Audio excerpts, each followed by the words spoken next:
ನಮಸ್ಕಾರ ಸ್ನೇಹಿತರೆ, ನಮ್ಮ ಕನ್ನಡ ಲರ್ನಿಂಗ್ ಹಬ್ ಚಾನಲ್ಗೆ ನಿಮಗೆಲ್ಲ ಸ್ವಾಗತ. ಇಂದು ಸ್ವಲ್ಪ ಬಹಳ ತಡವಾಗಿದೆ. ಆ್ಯಕ್ಚುಲಿ ಆಯಿತು, ಸ್ಟಾರ್ಟ್ ಮಾಡೋಣ. ಇವತ್ತಿನ ಪ್ರಮುಖ ವಿಷಯಗಳು ಹೀಗಿದೆ.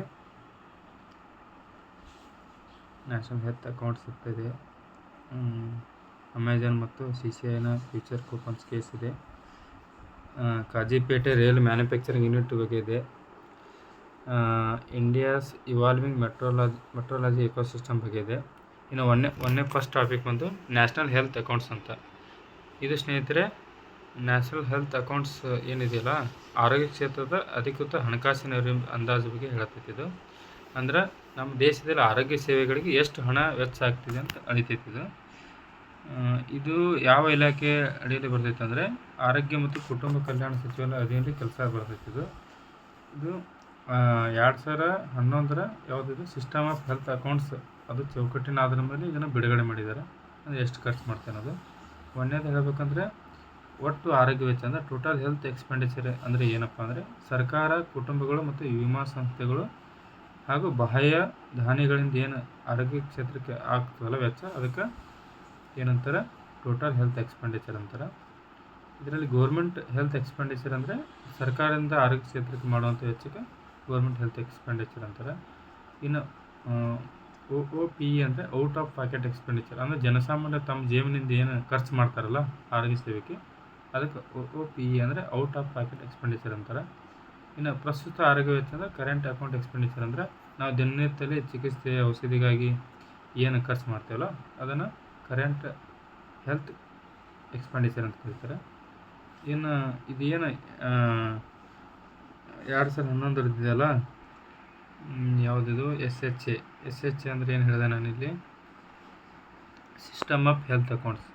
ಸಿಸ್ಟಮ್ ಆಫ್ ಹೆಲ್ತ್ ಅಕೌಂಟ್ಸ್ನ ಯಾವ ಆಧಾರ ಮೇಲೆ ಮಾಡಿದ್ದಾರೆ ಅಂದರೆ 3 ಸಂಸ್ಥೆಗಳು ಬರ್ತವೆ. ಅವು world health organization for economic cooperation and development, ಮೂರನೇದು ಯೂರೋಸ್ಟೇಟ್ ಅಂತ, ಯುರೋಪಿಯನ್ ಒಕ್ಕೂಟನ ಒಂದು ಅಂಕಿಅಂಶ ಸಂಸ್ಥೆ ಇದು.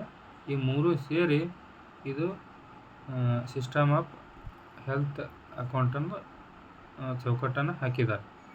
ಇದರ ಆಧಾರ ಮೇಲೆ ಏನು ಮಾಡ್ತೀವಿ ಅಂದರೆ ನಾವು ವರದಿಯನ್ನು ಮಾಡ್ತೀವಿ. ಅದೇ ಇತ್ತೀಚೆಗೆ ಅದರ ಆಧಾರದ ಮೇಲೆ ಏನು ಮಾಡಿದ್ದಾರೆ, ಮತ್ತು ಹಾಗೂ ನಮ್ಮ ದೇಶೀಯವಾಗಿ ರಾಷ್ಟ್ರೀಯ ಆರೋಗ್ಯ ವ್ಯವಸ್ಥೆಗಳ ಸಂಪನ್ಮೂಲ ಕೇಂದ್ರ ಅಂತ ಒಂದೈತಿ, ಮತ್ತು ಆರೋಗ್ಯ ಮತ್ತು ಕುಟುಂಬ ಕಲ್ಯಾಣ ಸಚಿವಾಲಯ ಅಂತ ಐತಿ.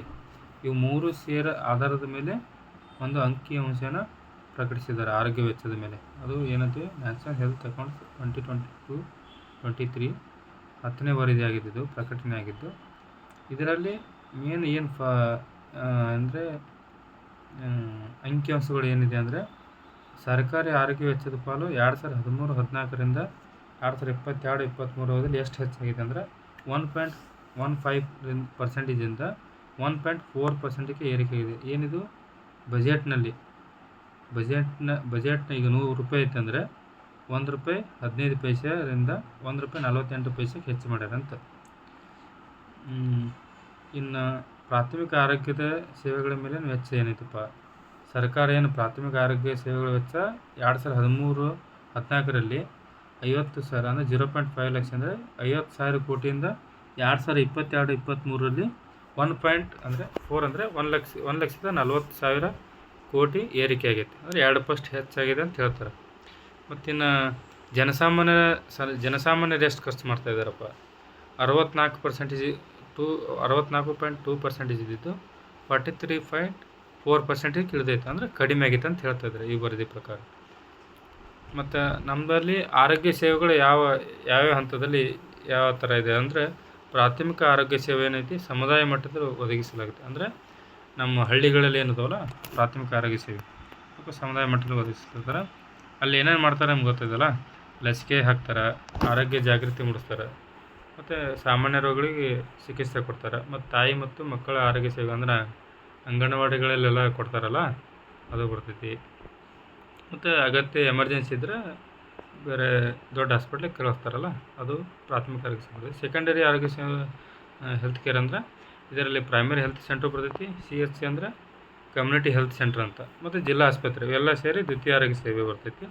ಇನ್ನು ಮೂರನೇದು ತೃತೀಯ ಆರೋಗ್ಯ ಸೇವೆ, ಟೆರ್ಸರಿ ಹೆಲ್ತ್ ಕೇರ್ ಅಂದರೆ ವಿಶೇಷ ವೈದ್ಯಕೀಯ ಸೇವೆಗಳು ಅಂದರೆ ಆಪ್ರೇಷನ್ ಆಗಲಿ ಇಂಥವೆಲ್ಲ ಇರ್ತವಲ್ಲ ಅವೆಲ್ಲ ವಿಶೇಷ ಆಸ್ಪತ್ರೆಯಲ್ಲಿ ಒದಗಿಸ್ತಾರೆ. ಇನ್ನು ಹಾಗಾದರೆ ಜನರಲ್ ಹೆಲ್ತ್ ಎಕ್ಸ್ಪೆಂಡಿಚರ್ ಅಂದರೆ ಏನಪ್ಪ? ಕೇಂದ್ರ ಸರ್ಕಾರ ಮತ್ತು ರಾಜ್ಯ ಸರ್ಕಾರ ಒಳಗೊಂಡೈತಿ ಎಲ್ಲ ಸರ್ಕಾರಿ ಸಂಸ್ಥೆಗಳು ಏನು ಆರೋಗ್ಯ ಕ್ಷೇತ್ರಕ್ಕೆ ಖರ್ಚು ಮಾಡ್ತದಲ್ಲ ಆ ಒಟ್ಟು ಹಣಕ್ಕೆ ಏನಂತಾರೆ ಸಾಮಾನ್ಯ ಆರೋಗ್ಯ ವೆಚ್ಚ ಅಂತ ಕರೀತಾರೆ. ಇನ್ನು ಇದೇನು ಈಗ ವರದಿ ಬಂದೈತಲ್ಲ, ರಾಷ್ಟ್ರೀಯ ಆರೋಗ್ಯ ಲೆಕ್ಕ ಏನು ಬಂದೈತಲ್ಲ, ನ್ಯಾಷನಲ್ ಹೆಲ್ತ್ ಅಕೌಂಟ್ಸ್ 2022-23 ಏನು ಬಂದೈತಲ್ಲ, ಅದರಲ್ಲಿ ಏನು ಕನ್ಸರ್ನ್ಸ್ ಇದೆಯಪ್ಪ ಅಂದ್ರೆ ಸುಧಾರಣೆಗಳಾಗೈತಿ. ಅವಾಗಲೇ ನೋಡಿದಾರಲ್ಲ 63% 43% ಬಂದೈತಿ. ಏನು ನಮ್ಮ ಪ್ಯಾಕೆಟಿಂದ, ಸಾಮಾನ್ಯ ಜನರ ಪ್ಯಾಕೆಟಿಂದ ದುಡ್ಡು ಖರ್ಚಾಗುವಂಥದ್ದು. ಆದರೂ ಕೂಡ ರಾಷ್ಟ್ರೀಯ ಆರೋಗ್ಯ ನೀತಿ 2017 ಏನು ನಿಗದಿಪಡಿಸೈತಲ್ಲ, ನಮ್ಮ GDPಯ 2.5% ಅಂತ ಐತಿ. ಆದರೆ ಇವಾಗಿರೋದೆಷ್ಟು 1.45% ಅಷ್ಟೇ ಆಗೈತಿ. ಹೀಗಾಗಿ ಇನ್ನೂ ನಮ್ಮ ಗೋಲ್ ರೀಚ್ ಆಗಿಲ್ಲ ಅಂತ ಹೇಳ್ತಿತ್ತು. ಮತ್ತು ಔಟ್ ಆಫ್ ಪಾಕೆಟ್ ಎಕ್ಸ್ಪೆಂಡಿಚರ್ ಹೇಳಿದಿಲ್ಲ ಅವಾಗಲೇ, ಸಾಮಾನ್ಯ ಜನರು ಏನು ಖರ್ಚು ಮಾಡ್ತಾರಲ್ಲ ಅದು ಬೇರೆ ದೇಶಗಳು ಕಂಪೇರ್ ಮಾಡಿದ್ರೆ ನಮ್ಮಲ್ಲಿ ಹೆಚ್ಚಿನ ಪ್ರಮಾಣ ಐತೆ ಅಂತ ಹೇಳ್ತಾರೆ.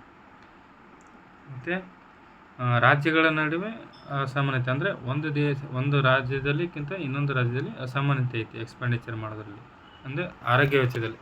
ಕೆಲವೊಂದು ಸರ್ಕಾರಗಳು ಜಾಸ್ತಿ ಜನರ ಮೇಲೆ ಆರೋಗ್ಯದ ಮೇಲೆ ಜಾಸ್ತಿ ಖರ್ಚು ಮಾಡ್ತಾರೆ, ಕೆಲವೊಂದು ಸ್ಟೇಟಲ್ಲಿ ಕಡಿಮೆ ಖರ್ಚು ಮಾಡ್ತಾರೆ. ಇದೇ ಅಸಮಾನತೆ ಇರೋದಂತ ಹೇಳ್ತೈತಿ ಈ ವರದಿ.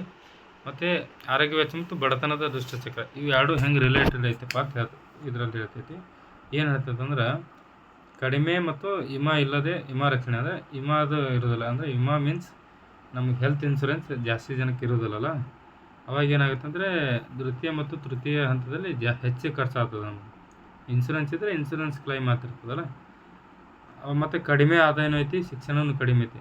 ಈ ಎಲ್ಲದರಿಂದ ಏನಾಗುತ್ತೆ ನಮಗೆ ವಿಸ್ಕಿಯಸ್ ಸೈಕಲ್ ಅಂದರೆ ಬಡತನದ ದುಷ್ಟಚಕ್ರದ ನಾವು ಸಿಲುಕಾಕೋತೀವಿ ಅಂತ ಹೇಳ್ತೈತೀವಿ. ಅದೇ ಕೊಟ್ಟಿರೋದು ಇಲ್ಲಿ. ಮತ್ತು ನ್ಯಾಷನಲ್ ಹೆಲ್ತ್ ಪಾಲಿಸಿ ಯಾವಾಗಲೂ ಹೇಳಿದಲ್ಲ, ರಾಷ್ಟ್ರೀಯ ಆರೋಗ್ಯ ನೀತಿ 2017 ಪ್ರಮುಖ ಗುರಿಗಳೇನಿದೆ ಅಂದ್ರೆ ಅವಾಗ ಹೇಳಿದಲ್ಲ, ನಮ್ಮದು ಸರ್ಕಾರದ ಏನು ವೆಚ್ಚ ಐತಲ್ಲ ಆರೋಗ್ಯ ವೆಚ್ಚ GDPದು 1.15%ಇಂದ 2.5 ಹೆಚ್ಚಿಸಬೇಕೈತಿ. ಮತ್ತು ಜನನ ಸಮಯದ ಸರಾಸರಿ ಆಯುಷ್ಯ ಏನಿದೆಯಲ್ಲ 67.5 ಐತಿ, ಅದನ್ನು 70 ವರ್ಷಗಳಿಗೆ ಹೆಚ್ಚಿಗೆ ಮಾಡ್ಬೇಕಂತ ಐತಿ. ಪ್ರಮುಖ ಅಡಚಣೆಗಳೇನಿದೆ ಅಂದರೆ ಅಪರ್ಯಾಪ್ತ ಆರೋಗ್ಯ ಸೌಲಭ್ಯಗಳು, ಅಂದರೆ ಕರೆಕ್ಟಾಗಿ ಇನ್ಫ್ರಾಸ್ಟ್ರಕ್ಚರ್ ಇಲ್ಲ ಅಂತ ಆರೋಗ್ಯ ಸೇವೆಗಳಿಗೆ, ಮೂಲಸೌಕರ್ಯಗಳಿಲ್ಲ ಅಂತ ಹೇಳ್ತಿರೋದು. ಮತ್ತು ವ್ಯಾಪ್ತಿ ಮತ್ತು ಗುಣಮಟ್ಟದ ಸಮಸ್ಯೆಗಳು, ಅಂದರೆ ಡಾಕ್ಟರ್ಸ್ಗಳು ಹಳ್ಳಿಗಳಲ್ಲಿ ಜಾಸ್ತಿ ಸಿಗೋದಿಲ್ಲ, ಅಂದರೆ ದೊಡ್ಡ ಡಾಕ್ಟರ್ MBBS ಅಲ್ಲಿ MD ಅಲ್ಲಿ ಈ ಥರ ಸಿಗೋದು ಅಂತ ಹೇಳ್ತಾರೆ, ಗುಣಮಟ್ಟ ಇಲ್ಲ ಅಂತ ಹೇಳ್ತಾರೆ. ಮತ್ತು ಟೋಟಲ್ ಹೆಲ್ತ್ ಎಕ್ಸ್ಪೆಂಡಿಚರ್ ಏನಂದ್ರೆ ಏನು ಹೇಳ್ತಾರೆ ಅಂದರೆ ಜನರಲ್ ಹೆಲ್ತ್ ಎಕ್ಸ್ಪೆಂಡಿಚರ್ ಮತ್ತು ಸ್ವಂತ ಏನು ಖರ್ಚು ಮಾಡ್ತಾರೆ ಸಾಮಾನ್ಯ ಜನರು, ಅದು ಪ್ಲಸ್ ಇನ್ಶೂರೆನ್ಸ್ ಎಕ್ಸ್ಪೆಂಡಿಚರ್ ಎಲ್ಲ ಸೇರಿ ಏನಾಗುತ್ತೆ ಟೋಟಲ್ ಹೆಲ್ತ್ ಎಕ್ಸ್ಪೆಂಡಿಚರ್ ಅಂತ ಐತಿ ಇಲ್ಲಿ. ಇದ್ರ ಮೇಲೆ ಪ್ರಿಲಿಮ್ಸ್ ಕ್ವಶನ್ ಇದೆ, ಅಂದರೆ ಸಂಭಾವನೆ ಇದೆ. ಇದನ್ನು ವಿಡಿಯೋ ಪಾಸ್ ಮಾಡಿ ಓದ್ಬೋದು ಕ್ವಶನ್.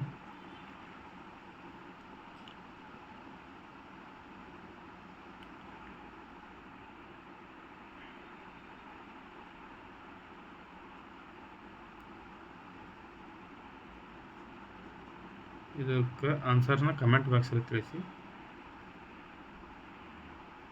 ಇನ್ನು 2ನೇ ಟಾಪಿಕ್ಕು CCI ಮತ್ತು ಅಮೆಜಾನ್ ಫ್ಯೂಚರ್ ಕೂಪನ್ಸ್ ಪ್ರಕರಣ. ಇದಕ್ಕಿಂತ ಮುಂಚೆ ನಾವು ಒಂದು ಆಯೋಗಕ್ಕೆ ಬಗ್ಗೆ ತಿಳ್ಕೊಳ್ಳೋಣ. ಭಾರತೀಯ ಸ್ಪರ್ಧಾ ಆಯೋಗ ಅಂತ, ಅಂದರೆ competition commission of India.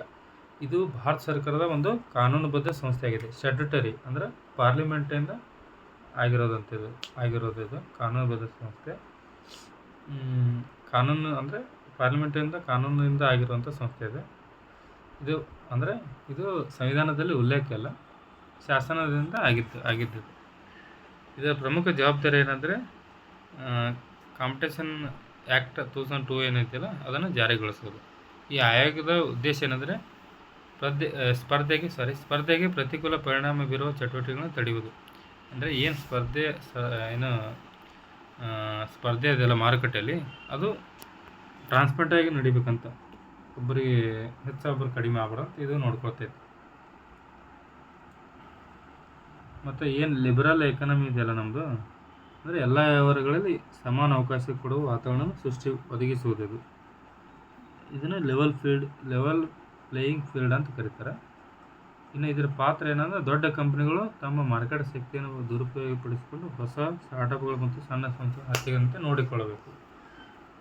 For example ಇದೆಷ್ಟು ನಿಮ್ಗೆ ಇದು ಸರಿ ಅನಿಸ್ತಾ ಗೊತ್ತಿಲ್ಲ, ಜಿಯೋ ಹೆಂಗೆ ಡಾಮಿನೇಟ್ ಮಾಡೈತಲ್ಲ ಈಗ ಮೊಬೈಲ್ ನೆಟ್ವರ್ಕಿಂಗಲ್ಲಿ, ಅದೊಂದು ಎಕ್ಸಾಂಪಲ್ ಹೇಳ್ಬೋದು ಇದರಲ್ಲಿ. ಆ ಥರನ ಆಗದಂಗೆ ಇದನ್ನು ರಕ್ಷಣೆ ಮಾಡುತ್ತೆ CCI. ಇದರ ಪ್ರಯೋಜನಗಳೇನೆಂದ್ರೆ ವ್ಯವಹಾರ ವಿಸ್ತರಣೆ ಆಗುತ್ತೆ, ಉದ್ಯೋಗ ಸೃಷ್ಟಿಗೆ ಸಹಕಾರಿ ಆಗ್ತದೆ, ಮತ್ತು ಮೊನೋಪೋಲಿ ಉಂಟಾಗೋದನ್ನು ತಡೀತೈತೆ. ಅಂದರೆ ಒಂದೇ ಕಂಪ್ನಿ ಎಲ್ಲ ಕಡೆ ಡಾಮಿನೇಟ್ ಮಾಡೋದನ್ನು ತಡೀತದೆ, ಮತ್ತು ಕಸ್ಟಮರ್ಗೆ ಹೆಚ್ಚಿನ ಪ್ರಯೋಜನ ಪಡಿತೈತಿ. ಅಂದರೆ ಡೈವರ್ಸ್ ತೊಗೋಬೋದು, ಡೈವರ್ಸ್ ಆಗಿ ಇವರು ಅದನ್ನು ಉಪಯೋಗ ತಗೋಬೋದು. ಜಾಸ್ತಿ ಕಂಪ್ನಿಗಳದಂದ್ರೆ ಏನಂತ ಒಬ್ರಿಗೊಬ್ರು ಜಾಸ್ತಿ ಕಾಂಪಿಟೇಷನ್ದಿಂದ ಹೆಚ್ಚಿನ ಲಾಭನ ಗ್ರಾಹಕರಿಗೆ ಸಿಗ್ತೈತಿ. ಒಂದೇ ಕಂಪ್ನಿ ಡಾಮಿನೇಟ್ ಆದರೆ ಅದು ಆಡಿದ್ದೇ ಆಟ ಆಗ್ತದೆ ಅಷ್ಟೇ. ಸಿಂಪಲ್ ಹೇಳ್ಬೇಕಂದ್ರೆ ಪ್ರಮುಖ ಮಾಹಿತಿ ಏನಂದ್ರೆ ಇದ್ರ ಬಗ್ಗೆ ಹೇಳ್ಬೇಕಂದ್ರೆ ಈಗ ಕಾಂಪಿಟೇಷನ್ ಕಮಿಷನ್ ಆಫ್ ಇಂಡಿಯಾ ಏನು ನಿರ್ಧಾರ ತಗೋತಲ್ಲ, ಅದನ್ನು ನಾವು ಎಲ್ಲಿ ಹೋಗ್ಬೋದಂದರೆ ನ್ಯಾಷನಲ್ ಕಂಪ್ನಿ ಲಾ ಅಪಿಲಿಯೇಟ್ ಟ್ರಿಬ್ಯುನಲ್ ಅಂತ NCLAT ಪ್ರಶ್ನೆ ಮಾಡ್ಬೋದು. ನಂತರ ಏನು ಮಾಡ್ಬೋದು, ಸುಪ್ರೀಂ ಕೋರ್ಟಿಗೆ ಹೋಗ್ಬೋದು. ಇದು CCI ಎದುರ ಯಾವ ಅಂಡರ್ ಬರ್ತೈತೆ ಅಂದರೆ ಮಿನಿಸ್ಟ್ರಿ ಆಫ್ ಕಾರ್ಪೊರೇಷನ್ ಅಫೇರ್ಸ್ ಅಂಡರ್ದಲ್ಲಿ ಬರ್ತೈತಿ.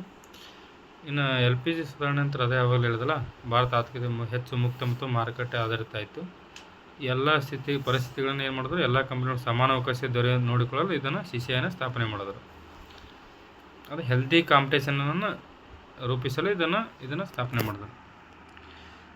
ಅಂದರೆ ಇದು CCI ಮತ್ತು ಅಮೆಜಾನ್ ಫ್ಯೂಚರ್ ಕೂಪನ್ಸ್ ಪ್ರಕರಣ ಅಂದರೆ ಏನಂದ್ರೆ ಪ್ರಕರಣ ಇದು 2019ರಲ್ಲಿ ಅಮೆಜಾನ್ ಕಂಪ್ನಿ ಏನು ಮಾಡ್ತಂದ್ರೆ ಫ್ಯೂಚರ್ ಕೂಪನ್ಸ್ ಪ್ರೈವೇಟ್ ಲಿಮಿಟೆಡ್ನಲ್ಲಿ 49% ಸ್ಟೇಕ್ ತೊಗೊಂಡಿದ್ದ ನಂತರ ಫ್ಯೂಚರ್ ಕೂಪನ್ಸ್ ಕಂಪ್ನಿ ಏನು ಮಾಡ್ತಂದರೆ ಫ್ಯೂಚರ್ ರಿಟೇಲ್ ಲಿಮಿಟೆಡ್ಗೆ ಪ್ರಮೋಟರ್ ಸಂಸ್ಥೆ ಆಗಿತ್ತಂತಿದ್ದು. ನಂತರ ಏನು ಮಾಡ್ತಂದರೆ ಫ್ಯೂಚರ್ ರಿಟೇಲ್ ಏನು ಮಾಡ್ತು, ತನ್ನ ಆಸ್ತಿಗಳನ್ನು ರಿಲಯನ್ಸ್ ರಿಟೇಲ್ಗೆ ಮಾರಾಟ ಮಾಡಲು ಯೋಜನೆ ಮಾಡ್ತಾರೆ. ಅವಾಗ ಇದು ಒಪ್ಪಂದ ಏನಾಯಿತು, ವಿವಾದಾತ್ಮಕವಾಯಿತು. ಯಾರ್ಯಾರ ನಡುವೆ ಇದು ಫ್ಯೂಚರ್ ರಿಟೇಲ್ ಮತ್ತು ರಿಲಯನ್ಸ್ ರಿಟೇಲ್ ನಡುವೆ ಏನು ಒಪ್ಪಂದ ಆಯ್ತಲ್ಲ, ಅವಾಗ ಇದು ವಿವಾದ. ಅಂದರೆ ಇವರಿಗೆ ಅಮೆಜಾನ್ದವ್ರಿಗೆ ಇದು ಬಂತು, ಯಾಕಂದ್ರೆ ಅವ್ರಿಗೆ 49% ಇತ್ತಲ್ಲ. ಹಾಗಾಗಿ ಅವ್ರು ಕೋರ್ಟಿಗೆ ಹೋದರು. ಅವಾಗ ಕೋರ್ಟ್ ಏನು ಹೇಳ್ತಂದ್ರೆ, ಇದು ಫಸ್ಟ್ CCIದ ಏನು ಹೇಳುತ್ತಂದ್ರೆ ಅಮೆಜಾನ್ ವಿರುದ್ಧ ಏನು ಅದು ಆರೋಪ ಮಾಡ್ತಂದ್ರೆ ಪ್ರಮುಖ ಮಾಹಿತಿಗಳನ್ನು ಅಂದರೆ ಕನ್ಸಿಡರ್ ಮಟೀರಿಯಲ್ ಫ್ಯಾಕ್ಟ್ಸ್ ಮಾಹಿತಿಗಳನ್ನು ಮರೆಮಾಚಿತ್ತಿದ್ದು ಅಮೆಜಾನು, ಮತ್ತು ವ್ಯವಹಾರದ ತಂತ್ರಾತ್ಮಕ ಮಹತ್ವವನ್ನು ಸಂಪೂರ್ಣವಾಗಿ ಬಹಿರಂಗಪಡಿಸಿಲ್ಲ ಅಂತ ಸೀಕ್ರೆಟಾಗಿ ಇಟ್ಕೊಂಡಿತ್ತು ಅಂತ ಹೇಳುತ್ತೆ. ಅದು ಅಮೆಜಾನು ಸುಪ್ರೀಂ ಕೋರ್ಟ್ಗೆ ಹೋಯ್ತು. ಸುಪ್ರೀಂ ಕೋರ್ಟ್ ಏನು ಹೇಳುತ್ತಂದ್ರೆ CCI ಏನು ಆದೇಶ ಕೊಟ್ಟಿತ್ತು, ಮತ್ತು CCI 202 ಕೋಟಿ ರೂಪಾಯಿ ಅವರಿಗೆ ದಂಡ ಹಾಕಿದ್ರು ಅಮೆಜಾನ್ಗೆ. ಆವಾಗ ಸುಪ್ರೀಂ ಕೋರ್ಟ್ ಏನು ಹೇಳ್ತಂದ್ರೆ CCIನ ಆದೇಶನೂ ಮತ್ತು 202 ಕೋಟಿ ರೂಪಾಯಿ ದಂಡ ಏನಾಗಿತ್ತಲ್ಲ ಅದನ್ನು ರದ್ದುಪಡಿಸ್ತು. ಯಾಕಂದ್ರೆ ಮತ್ತು 49% ಏನು ಹಂಚಿಕೆ ಆಗಿತ್ತಲ್ಲ, ಅದು ಸ್ಟೇಕ್ ತೊಗೊಂಡಿತ್ತಲ್ಲ, ಅದನ್ನು ಪುನಃ ಸ್ಥಾಪಿಸ್ತಿದ್ರು. ಆದ್ರೆ ನ್ಯಾಯಾಲಯ ಏನು ಹೇಳ್ತಂದ್ರೆ ಕಾಂಪಿಟೇಷನ್ ಆ್ಯಕ್ಟ್ 2002 ಏನಿದೆಯಲ್ಲ, ಅದರ ಉದ್ದೇಶ ಏನಪ್ಪ, ಸ್ಪರ್ಧೆಯನ್ನು ಉತ್ತೇಜಿಸುವುದು ಮತ್ತು ರಕ್ಷಿಸುವುದೈತೆ. ಆದ್ರೆ ಇಲ್ಲಿ ಪ್ರತಿಯೊಂದು ಮಾಹಿತಿ ಬಹಿರಂಗಪಡಿಸಿಲ್ಲ ಅನ್ನೋ ತಪ್ಪಿಗೆ ಶಿಕ್ಷೆ ನೀಡೋದಲ್ಲ ಅಂತ ಕೋರ್ಟ್ ಹೇಳುತ್ತೆ. ಇದನ್ನು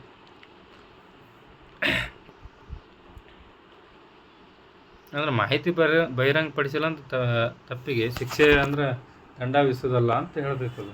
ನೀವು ಸ್ಪರ್ಧೆಯನ್ನು ಉತ್ತೇಜನ ಮಾಡ್ಬೇಕಂತ ಕೋರ್ಟು ಆದೇಶ ಕೊಡ್ತಾವೆ. ಅಂದರೆ ಅಮೆಜಾನ್ ಏನಿದೆಯಲ್ಲ ಅದು ಫ್ಯೂಚರ್ ಅಮೆಜಾನ್ ಗೆತ್ತದ ಕೇಸಲ್ಲಿ. ಇದ್ರ ಬಗ್ಗೆ ಪ್ರಿಲಿಮ್ಸ್ ಕ್ವಶನ್ ಆಗ್ಬೋದು. ಪ್ರಿಲಿಮ್ಸ್ ಕ್ವಶನ್ ಹೀಗಿದೆ, ವಿಡಿಯೋ ಪೋಸ್ ಮಾಡಿ ಕ್ವಶನ್ ಓದಿ ಕಮೆಂಟ್ ಬಾಕ್ಸಲ್ಲಿ ತಿಳಿಸಿ.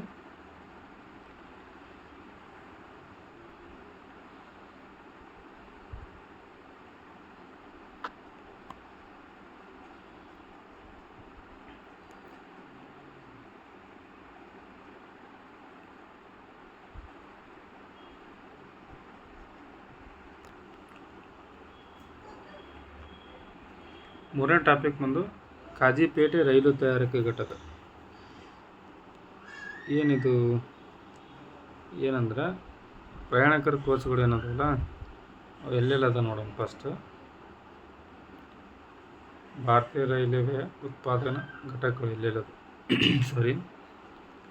ಇಂಟಿಗ್ರಲ್ ಕೋಚ್ ಫ್ಯಾಕ್ಟ್ರಿ ಪೆರಂಬೂರು ಚೆನ್ನೈನಲ್ಲಿ ಐತಿ.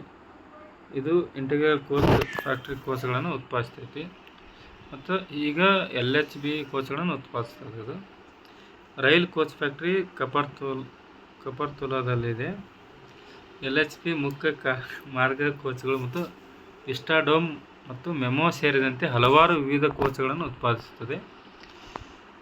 ಮಾಡರ್ನ್ ಕೋಚ್ ಫ್ಯಾಕ್ಟ್ರಿ ಎಲ್ಲಿದೆ ಅಂದರೆ ರಾಯ್ಬರೇಲಿಯಲ್ಲಿ ಐತಿ. ಇದು ಅತ್ಯಾಧುನಿಕ ಸೌಲಭ್ಯ ಹೊಂದಿದ ಘಟಕ ಆಗಿದೆ.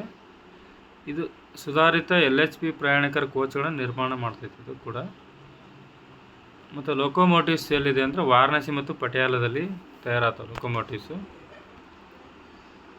ಮತ್ತು ರೈಲು ಚಕ್ರಘಟಗಳು ಅಂದರೆ ರೈಲ್ವೇದು ಏನು ವೀಲ್ ಇದಾವಲ್ಲ ಎಲ್ಲೆಲ್ಲಿ ತಯಾರಾಗ್ತವೆ ಅಂತ ಬೆಂಗಳೂರಲ್ಲಿ ತಯಾರಾಗ್ತದೆ ಕರ್ನಾಟಕದ್ದು. ಇದು ಯಾವ ಸ್ಥಾಪನೆ ಆಗೈತೆ ಅಂದರೆ 1984ರಲ್ಲಿ. ಮತ್ತು ಬೇಲಾ ಅಂದರೆ ಬಿಹಾರದಲ್ಲಿ ಐತಿ. ಇದು 2008ರಲ್ಲಿ ಐತಿ ಸ್ಥಾಪನೆ ಆಗೈತಿ. ಇನ್ನೂ ಪ್ರಮುಖ ಉತ್ಪಾದನಾ ಘಟಕಗಳು ಯಾವಂದ್ರೆ ಚಿತ್ತರಂಜನ್ ಲೊಕೊಮೋಟಿವ್ಸ್ ವರ್ಕ್ಸ್ ಅಂತ ಚಿತ್ತರಂಜನ್ ಅಂತ ಐತಿ. ಬನಾರಸ್ ಲೊಕೊಮೋಟಿವ್ ವರ್ಕ್ಸ್ ಅಂತ ಇದು ವಾರಣಾಸಿದಾಗ ಐತಿ. ಇಂಟಿಗ್ರಲ್ ಕೋಚ್ ಫ್ಯಾಕ್ಟ್ರಿ ಅಂತ ಚೆನ್ನೈದಲ್ಲಿ ಐತಿ. ರೈಲ್ ಕೋಚ್ ಫ್ಯಾಕ್ಟ್ರಿ ಅಂತ ಕಪರ್ತುರದಲ್ಲಿ ಐತಿ. ರೈಲ್ ವೀಲ್ ಫ್ಯಾಕ್ಟ್ರಿ ಅಂತ ಬೆಂಗಳೂರಲ್ಲಿ ಐತಿ. ಪಟಿಯಾಲ ಲೊಕೊಮೋಟಿವ್ ವರ್ಕ್ಸ್ ಅಂತ ಪಟಿಯಾಲದಲ್ಲಿ ಐತಿ. ಮಾಡರ್ನ್ ಕೋಚ್ ಫ್ಯಾಕ್ಟ್ರಿ ರಾಯ್ಬರೇಲಿ ಐತಿ. ಅವಲ್ಲಿ ಹೇಳಿದ್ದು ವಾಪಸ್ ಇಲ್ಲಿ ಕೊಟ್ಟಿರೋದು. ರೈಲು ವೀಲ್ ಫ್ಯಾಂಟ್ ಬೇಲಾದಲ್ಲಿ ಐತಿ. ಇನ್ನು ಪ್ರಸ್ತುತ ನ್ಯೂಸಲ್ಲಿ ಏನಿರೋದಂದ್ರೆ ರೈಲ್ವೆ ಸಚಿವರು ಏನು ಘೋಷಣೆ ಮಾಡ್ತಾರೆ ಅಂದರೆ ತೆಲಂಗಾಣದ ಕಾಜಿಪೇಟೆಯಲ್ಲಿ ರೈಲು ತಯಾರಿಕೆ ಘಟಕ ಪೂರ್ಣಗೊಳ್ಳೈತೆ ಅಂತ ಹೇಳಿದ್ವಿ, ಹಂತದಲ್ಲಿದೆ ಅಂತ ಹೇಳ್ತೀವಿ. ಇದು ಒಂದು ಪ್ರಮುಖ ಏನಿದೆ ಅಂದರೆ ರೈಲು ರೋಲಿಂಗ್ ಸ್ಟಾಕ್ ತಯಾರಿಕೆ ಘಟಕ. ಇದು ರೈಲು ರೋಲಿಂಗ್ ಸ್ಟಾಕ್ ಅಂದರೆ ಏನಪ್ಪ ಘಟಕ ಅಂದರೆ ಇದು ಉತ್ಪಾದನಾ ಕೇಂದ್ರ ಆಗಿದ್ದು ಒಂದೇ ಸ್ಥಳದಲ್ಲಿ ಹಲವು ವಿಧದ ರೈಲುಗಳನ್ನು ನಿರ್ಮಿಸುವ ಸಾಮರ್ಥ್ಯ ಹೊಂದಿದೆ. ಉದಾಹರಣೆ ಹೇಳ್ಬೇಕಂದ್ರೆ ಇಲ್ಲಿ ಇಂಟರ್ಸಿಟಿ ಕಾರ್ಸ್ ಅಂದರೆ ರೈಲು ಆಗಬೇಕಿತ್ತು. ಇಂಟರ್ಸಿಟಿ ರೈಲು ತಯಾರಾಗುತ್ತೆ. ಸರಕು ಸಾಗಣೆ ಬೋಗಿಗಳು ತಯಾರಾಗ್ತವೆ.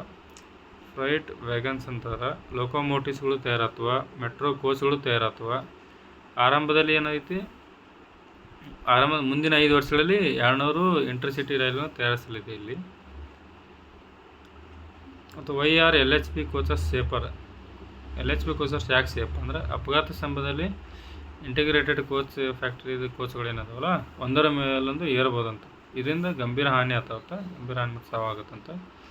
ಇದು ಆ್ಯಂಟಿ ಕ್ಲೈಂಬಿಂಗ್ ವ್ಯವಸ್ಥೆ ಹೊಂದೈತಂತೆ ಯಾವುದು LHP. ಮತ್ತು ಅಪಘಾತ ವೇಳೆಯಲ್ಲಿ ಕೋಚ್ ಒಂದರ ಮೇಲೊಂದು ಏರೋದನ್ನು ತಡೀತೈತೆ. ಇದು ಮುಖ್ಯ ವ್ಯತ್ಯಾಸ ಏನಪ್ಪ ಎರಡರ ನಡುವೆ ಅಂದ್ರೆ ಇದು ಇಂಟಿಗ್ರೇಟೆಡ್ ಕೋಚ್ ಫ್ಯಾಕ್ಟ್ರಿ ಏನೈತಿ ಉಕ್ಕಿನ ಬಾಡಿ ವಿನ್ಯಾಸ ಹೊಂದೈತಿ ಇದು. ಮತ್ತು ಗರಿಷ್ಠ ವೇಗ 90ರಿಂದ 110 km/ಗಂಟೆ. ಮತ್ತು ನಿರ್ವಹಣಾ ವೆಚ್ಚ ಹೆಚ್ಚು ಜಾಸ್ತಿ. ಅಪಘಾತದಲ್ಲಿ ಟೆಲಿಸ್ಕೋಪಿಕ್ ಪರಿಣಾಮ ಸಂಭವಿಸುವ ಸಾಧ್ಯತೆ ಹೆಚ್ಚು. ಇದು LHP ಕೋಚ್ ಅಂದರೆ ಲಿಂಕೆ ಹಾಫ್ಮನ್ ಬುಷ್ ಅಂತ. ಇದು ಜರ್ಮನ್ ತಂತ್ರಜ್ಞಾನದ ಆಧಾರಿತ ವಿನ್ಯಾಸ. ಇದು ಅಲ್ಯೂಮಿನಿಯಂ ಮತ್ತು ಉಕ್ಕಿನ ನಿರ್ಮಾಣ ಆಗೈತಿ. 130ರಿಂದ 160 km/ಗಂಟೆ ಹೋಗುತ್ತೆ. ಪ್ರಯಾಣ ಹೆಚ್ಚು ಆರಾಮದಾಯಕ ಆಗಿರ್ತೈತಿ. ಶಬ್ದ ಮತ್ತು ಕಂಪನ ಕಡಿಮೆ ಇರ್ತೈತಿ. ನಿರ್ವಹಣೆ ವೆಚ್ಚನೂ ಕೂಡ ಕಡಿಮೆ ಇರ್ತೈತಿ. ಆಯುಷ್ ಹೆಚ್ಚಿದ್ರದ್ದು. ಅಪಘಾತದಲ್ಲಿ ಆ್ಯಂಟಿ ಟೆಲಿಸ್ಕೋಪಿಕ್ ವಿನ್ಯಾಸ ಇರೋದನ್ನು ಹೆಚ್ಚು ಸುರಕ್ಷಿತವಾಗಿತ್ತು. ಅದಕ್ಕಿಂತ ಇದು LHP ಬೆಟರ್ ಅಂತ ಹೇಳಿದ್ದಾರೆ ಅಷ್ಟೇ ಇಲ್ಲಿ. ಇನ್ನು ಪ್ರಿಲಿಮ್ಸ್ ಕ್ವಶನ್ ಇದೆ, ಇದನ್ನು ವಿಡಿಯೋ ಪೋಸ್ ಮಾಡಿ ಓದಿ ಆನ್ಸರ್ನ ಕಮೆಂಟ್ ಬಾಕ್ಸಲ್ಲಿ ತಿಳಿಸಿ. ಅಂದರೆ ಲಿಸ್ಟ್ 1 ಕೊಟ್ರೆ ಇದು ಲಿಸ್ಟ್ 1, ಇದು ಲಿಸ್ಟ್ 2 ಇದೆ. ವಿಡಿಯೋ ಪೋಸ್ ಮಾಡಿ ನೋಡಿ.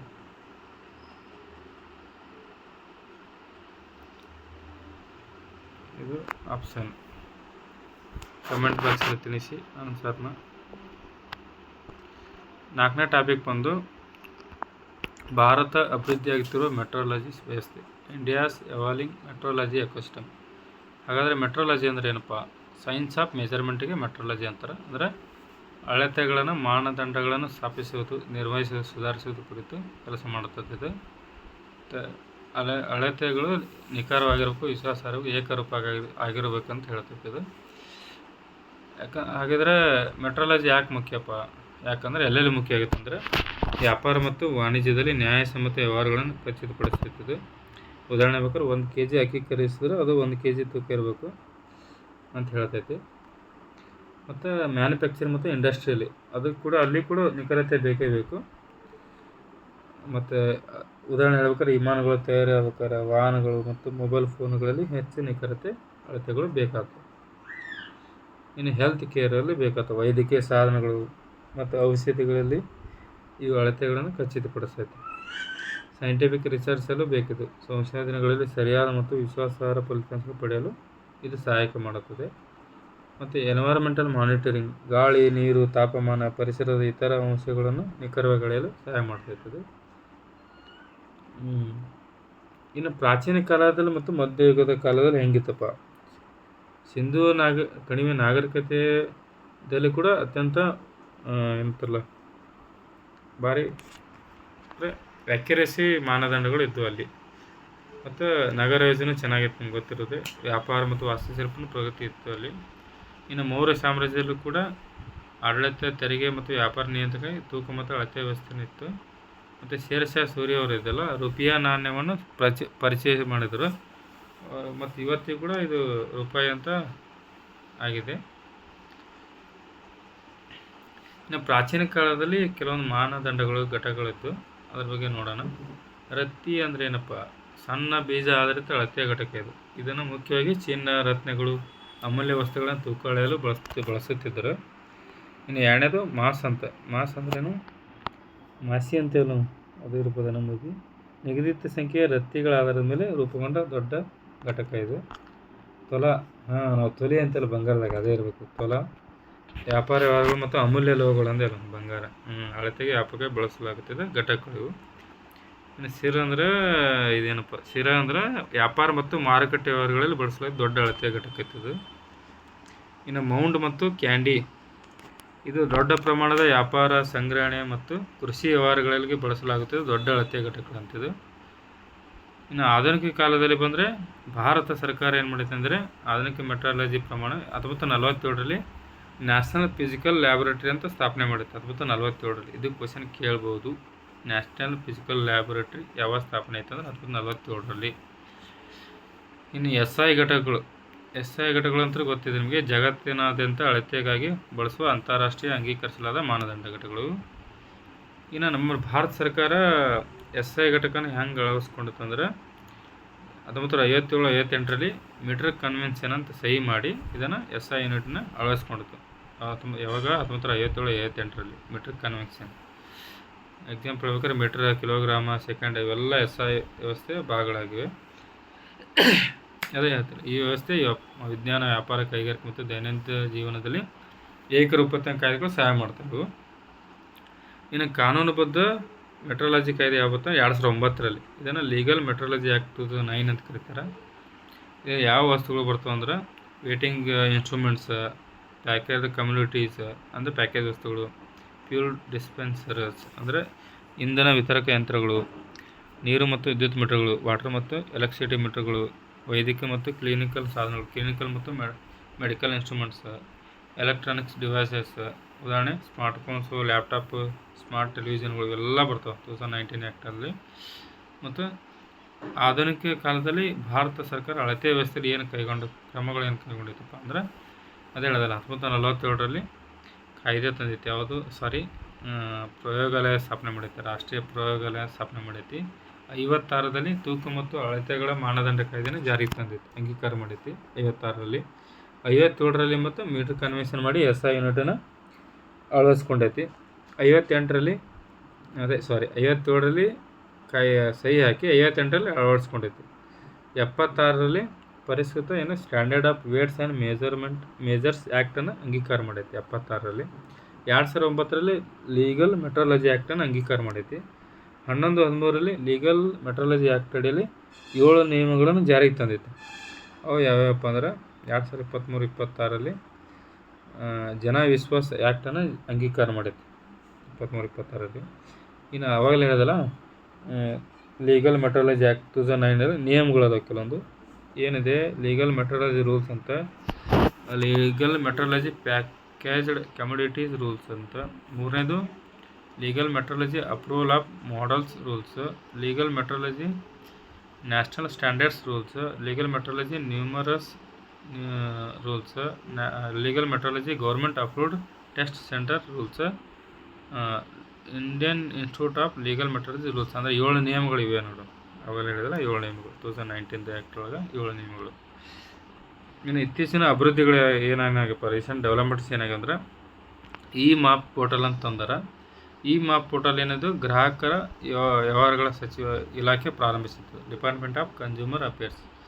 ಈ ಪೋರ್ಟಲ್ ಏನು ಮಾಡ್ತಾರೆ, ಎಲ್ಲ ರಾಜ್ಯಗಳ ಕಾನೂನುಬದ್ಧ ಮೆಟ್ರಾಲಜಿ ವ್ಯವಸ್ಥೆಗಳನ್ನು ಕೇಂದ್ರ ವೇದಿಕೆಯೊಂದಿಗೆ ಏಕೀಕರಿಸೈತೆ, ಅಂದರೆ ಒಂದೇ ಮಾಡ್ತೇನೆ ಅಂತ ಲೀಗಲ್ ಮೆಟ್ರಾಲಜಿ ಸಿಸ್ಟಮ್. ಈ ಪೋರ್ಟಲ್ JSA ವ್ಯಾಪ್ತಿಗಾಗಿ ಕೆಳಗಿನವರಿಗೆ ಆನ್ಲೈನ್ ನೋಂದಣಿ ಸೇವೆಗಳನ್ನು ಒದಗಿಸ್ತದೆ. ಅಂದರೆ ಇವರೆಲ್ಲ ಆನ್ಲೈನ್ ನೋಂದಣಿ ಮಾಡ್ಕೋಬೇಕು. ಯಾರು ಮ್ಯಾನುಫ್ಯಾಕ್ಚರರ್ಸ್ ಈ ಮಾಪ್ ಏನು ಪೋರ್ಟಲ್ ಇದೆಯಲ್ಲ ಅದರಲ್ಲಿ ಇವರು ಮಾಡ್ಕೋಬೇಕು. ಯಾವುದೋ ಮ್ಯಾನುಫ್ಯಾಕ್ಚರರ್ಸು, ಡೀಲರ್ಸು, ದುರಸ್ತಿ ಮಾಡೋರು, ರಿಪೇರ್ಸ್ ಅಂತಾರೆ, ಇಂಪೋರ್ಟ್ಸು, ಆಮದುದಾರರು, ಪ್ಯಾಕರ್ಗಳು, ಪ್ಯಾಕೇಜ್ ವಸ್ತುಗಳ ತಯಾರಕರು, ಪ್ರೊಡ್ಯೂಸರ್ ಆಫ್ ಪ್ಯಾಕೇಜ್ ಕಮ್ಯುನಿಟೀಸ್, ಇವರೆಲ್ಲ ಮಾಡ್ಕೋಬೇಕು. ಎರಡನೇದು one nation one time initiative ಅಂತಂದ್ರೆ ಏನೋ ಭಾರತವು ಒನ್ ನೇಷನ್ ಒನ್ ಟೈಮ್ ಯೋಜನೆ ಪ್ರಾರಂಭಿಸಿ. ಏನದು ದೇಶಾದ್ಯಂತ ಭಾರತೀಯ ಮಾನಕ ಸಮಯ ಮಿಲಿ ಸೆಕೆಂಡ್ನಿಂದ ಮೈಕ್ರೋ ಸೆಕೆಂಡ್ ಮಟ್ಟಕ್ಕೆ ನಿಖರತೆಯನ್ನು ಪ್ರಸಾರ ಮಾಡೋ ಉದ್ದೇಶ ಹೊಂದೈತಿದೆ. ಅಂದರೆ ಇಲ್ಲಿವರೆಗೂ ಮಿಲಿಮೀಟ್ರು ಹಿಂಗಿತ್ತಲ್ಲ, ಇದು ಮಿಲಿ ಸೆಕೆಂಡಿಂದ ಮೈಕ್ರೋ ಸೆಕೆಂಡ್ವರೆಗೂ ಮಾಡೋ ಉದ್ದೇಶ, ನಿಖರತೆಯನ್ನು ಅಂದರೆ ಭಾಳ ಪ್ರಿಸೈಸ್ವರೆಗೂ ಒಯ್ಬೇಕಂತ ಇದ್ರ ಉದ್ದೇಶ ಇದು. ಈ ಯೋಜನೆ ಅಗೇನ್ ಯಾವ್ದು ಅಂದರೆ ಗ್ರಾಹಕ ವ್ಯವಹಾರಗಳ ಇಲಾಖೆ ಐತಿ, ರಾಷ್ಟ್ರೀಯ ಭೌತಿಕ ಪ್ರಯೋಗಾಲಯ ಐತಿ ಮತ್ತು ಇಸ್ರೋ, ಈ 3 ಸಂಸ್ಥೆ ಸೇರಿ ಇದನ್ನು ಮಾಡ್ತಿದೆ. ಯಾವುದು ಒನ್ ನೇಷನ್ ಒನ್ ಟೈಮ್ ಅಂತ. ಇದು ಭಾರತದಲ್ಲಿರುವ 5 ಕಾನೂನು ಏನು ಮೆಟ್ರಾಲಜಿ ಪ್ರಯೋಗಗಳ ಮೂಲಕನೇ ಜಾರಿಗೆ ತರಲಾಗುತ್ತೈತೆ.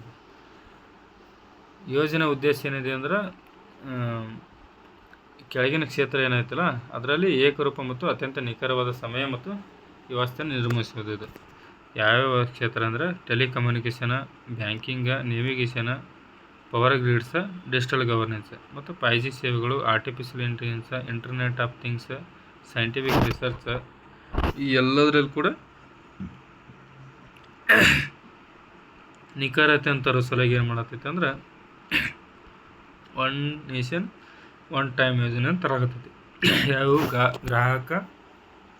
ವ್ಯವಹಾರಗಳ ಇಲಾಖೆ, ರಾಷ್ಟ್ರೀಯ ಭೌತಿಕ ಪ್ರಯೋಗಾಲಯ ಮತ್ತು ಇಸ್ರೋ 3 ಸೇರಿ ಇವು ಏಕರೂಪ ಮತ್ತು ಅತ್ಯಂತ ನಿಖರ ಸಮನ್ವಯ ಮಾಡಲು ಮಾಡಲಾಗ್ತದೆ. ದೂರ ಸಂಪರ್ಕ, ಬ್ಯಾಂಕಿಂಗ್ ಕ್ಷೇತ್ರ, navigation, power grids, digital governance, 5G ಸೇವೆ, artificial intelligence, internet of things, scientific research ಇವೆಲ್ಲರಿಗೂ ಮಾಡಕತ್ತೈತಿ. ಇದ್ರ ಬಗ್ಗೆ ಫಿಲಿಮ್ಸ್ ಕ್ವಶನ್ ಹೀಗಿದೆ. ವಿಡಿಯೋ ಪಾಸ್ ಮಾಡಿ ಕಮೆಂಟ್ ಬಾಕ್ಸಲ್ಲಿ ಆನ್ಸರ್ ತಿಳಿಸಿ.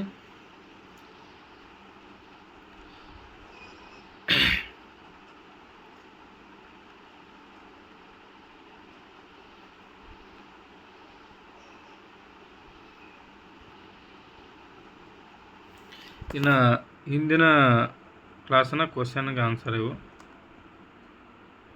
ನಾವೆಲ್ಲ ಓದಿದ ಕ್ವಶನ್ ನೀವು ಆನ್ಸರ್ ಏನಿದೆ ಅಂದರೆ 1ನೇ ಆನ್ಸರ್ 1 ಮತ್ತು 2 ಸಿ ಇದೆ, ಸಿ ಆನ್ಸರು. 2ನೇ ಕ್ವಶನ್ಗೆ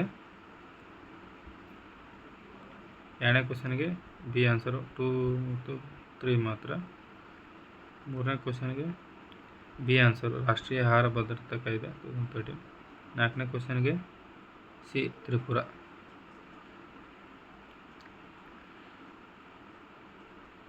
5ನೇ ಕ್ವಶನು ಡಿ, ಎಲ್ಲ 4. ಆಯಿತು ಸ್ನೇಹಿತರೆ, ಇವತ್ತಿನ ಕ್ಲಾಸ್ ಮುಕ್ತಾಯ ಆಯಿತು. Thank you so much. ನಿಮಗೆ ಇದರ PDF ಬೇಕಾದರೆ ಡಿಸ್ಕ್ರಿಪ್ಷನಲ್ಲಿ ಟೆಲಿಗ್ರಾಮ್ ಚಾನಲ್ ಲಿಂಕ್ ಇರುತ್ತೆ, ಅದನ್ನು ಜಾಯಿನ್ ಆಗಿರಿ, ನಿಮಗೆ PDF ಸಿಗುತ್ತೆ.